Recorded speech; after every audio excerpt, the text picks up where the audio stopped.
kebetulan Allah itu memberi, Allah itu maha tahu semua keperluan kita, bahkan yang kita tidak tahu. Coba bayangkan kan?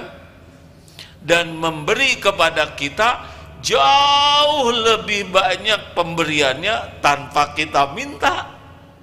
Yang tidak diminta saja diberi, bagaimana kalau minta? Makanya udahlah, nggak ada lagi kehidupan paling nikmat kecuali kita serius kepada Allah.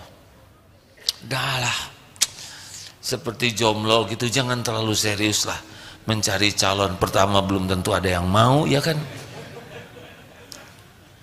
Ini serius hadirin. Udahlah, serius ke Allah. Kan banyak orang yang serba serius selain kepada Allah. Ini serius, mau ujian serius, mau melamar serius, semua serius. Ke Allah nggak serius. Apa cirinya? Itu sholat yang tadi kan. Seberapa kita serius ke Allah? Allahu Akbar. Oh, bukan yang imamin. Kapan yang imaminnya? Jangan-jangan nggak bisa ngaji. Ngarang hadirin. Satu sama.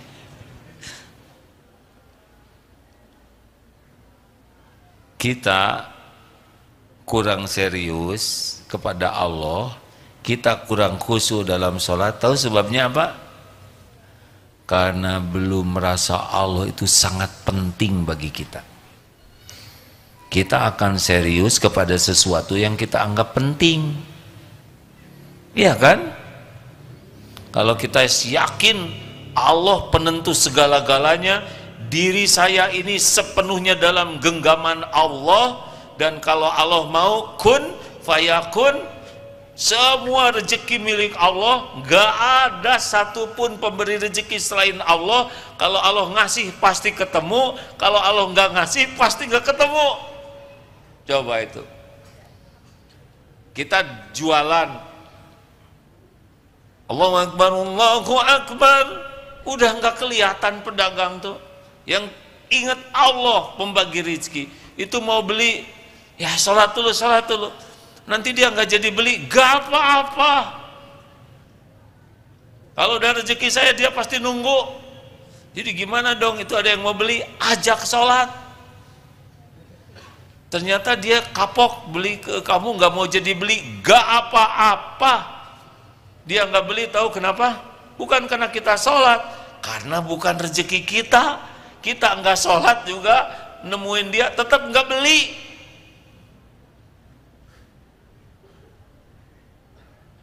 Langsung mikir, bener saya udah telat sholat, dia nggak jadi beli, juga dia bawa barang-barang saya kan.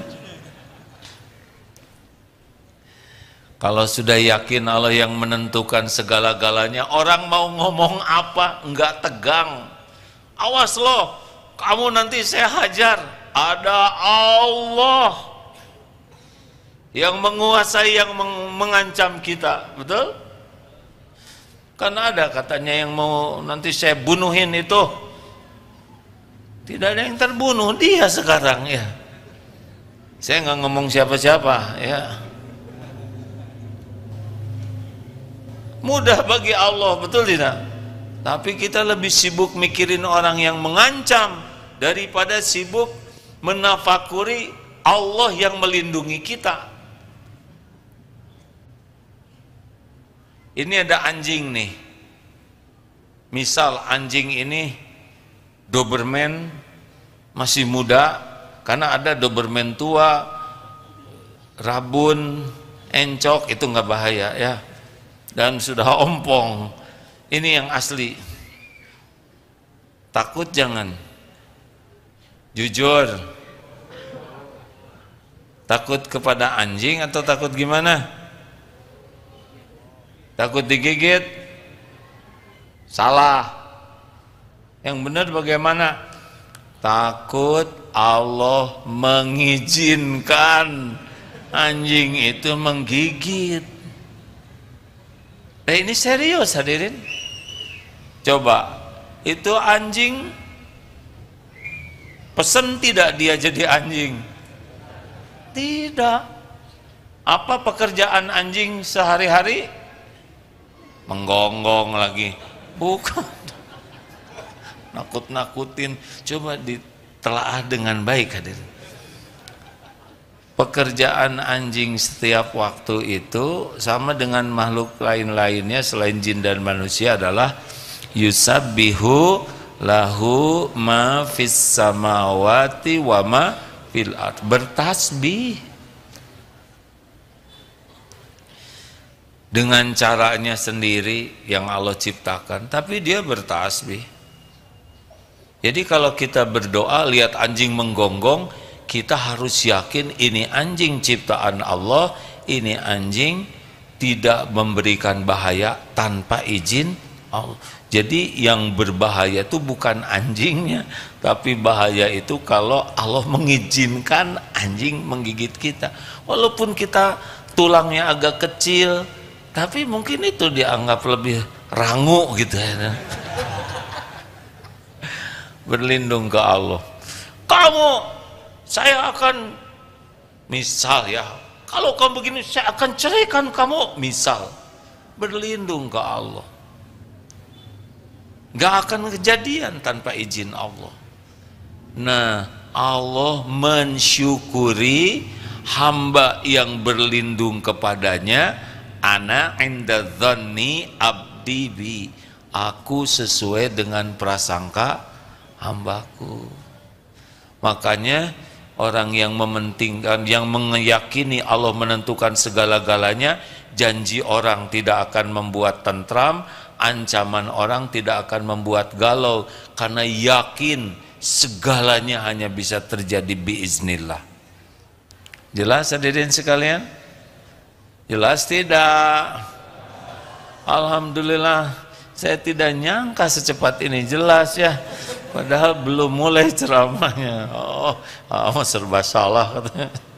Diam salah, ngejawab salah. Baik. Di sini Allah Subhanahu wa taala menjanjikan mensyukuri. Jadi begini, seperti gajah dikasih makannya kecil-kecil tapi badannya jadi sebesar itu.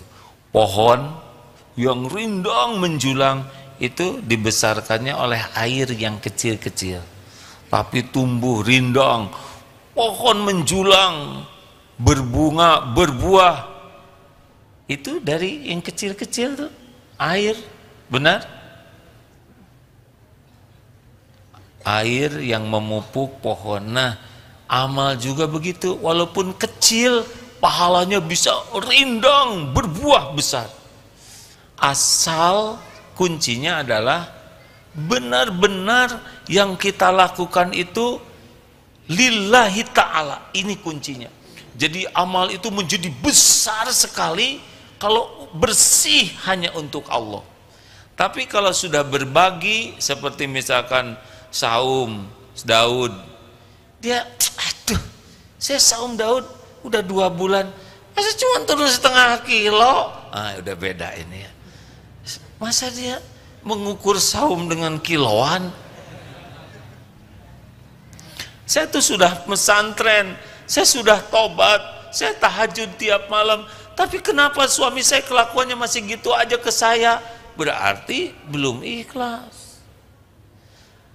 Saya sudah tahajud, saya sudah ngaji, saya sudah sholat tobat, tapi kenapa keinginan saya belum dikabulkan? Berarti bukan cari keridhaan Allah.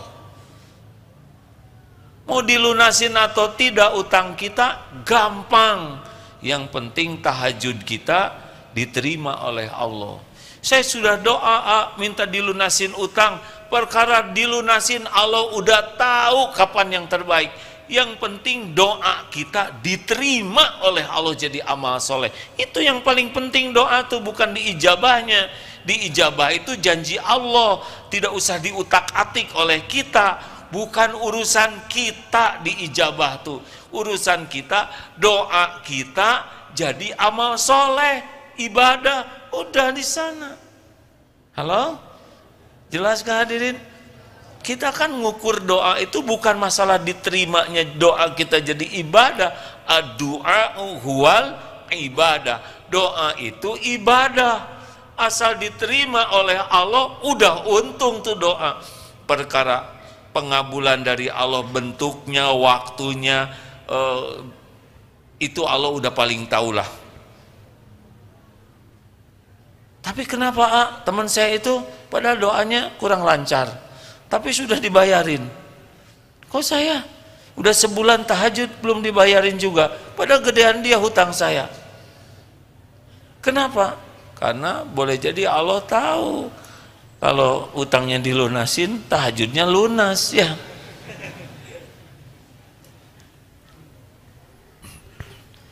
Enak urusan dengan Allah tuh hadirin, asal benar-benar lillahi ta'ala. Nah inilah sebetulnya kalau kita ingin mendapatkan yang terbaik dari Allah, udah nggak usah diragukan lah ya. Mau jumlahnya berlipat ganda, udah janji Allah tuh udah pasti, tidak mungkin meleset. Seperti wa may yattaqillaha yaj'al lahu makhrajan.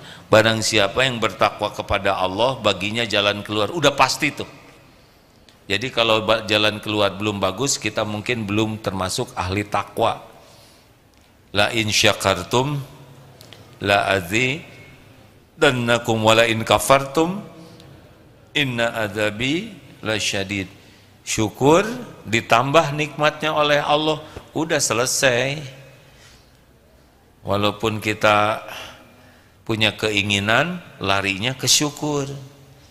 Misalkan kita ngontrak, ingin kontrakan yang lebih besar, Allah tahu tidak? Jawab. Sebelum kita doa, Allah sudah tahu. Apa yang kita pikirkan, Allah sudah pasti tahu. Sebelum terucap oleh mulut kita doa, Allah sudah tahu yang tersirat di hati. Ingin yang bagus, syukuri yang ada. Aduh, ini rumah sudah sempit, anak misalkan 3, ruangannya terbatas, jadi tidak proporsional. Doa, ya Allah, Engkau Maha Tahu, beri saya tempat tinggal yang lebih lapang. Kenapa doa? Ibadah. Kita harus udah yakin Allah udah tahu. Syukuri rumah yang ada, dibersihkan, ditata dengan baik, banyak dipakai baca Quran, banyak sholat sunnah, kalaupun diperdengarkan murotal Quran. Allah udah tahu nih, Allah menyaksikan hambanya mensyukuri yang ada. Allah juga mendengar kita doa, dan Allah tahu di sini hati kita bahwa kita ingin, ada waktunya nanti. Gak ribet hadirin, karena enaknya urusan dengan Allah tuh, Allahnya Maha tahu segala keinginan kita, segala keperluan kita, segala yang terbaik untuk kita. Enak tidak sih? Saya senang sekali kalau menceritakan ini hadirin, karena disinilah bahagia itu.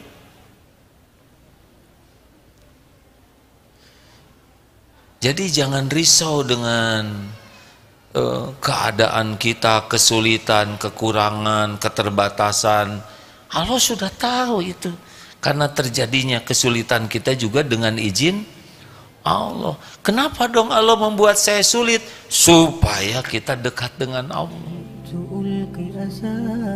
Jadi masalahnya itu bukan masalah yang sedang dijalaninya, tapi dibawa kemana masalah ini. Jadi dekat dengan Allah atau lupa ke Allah.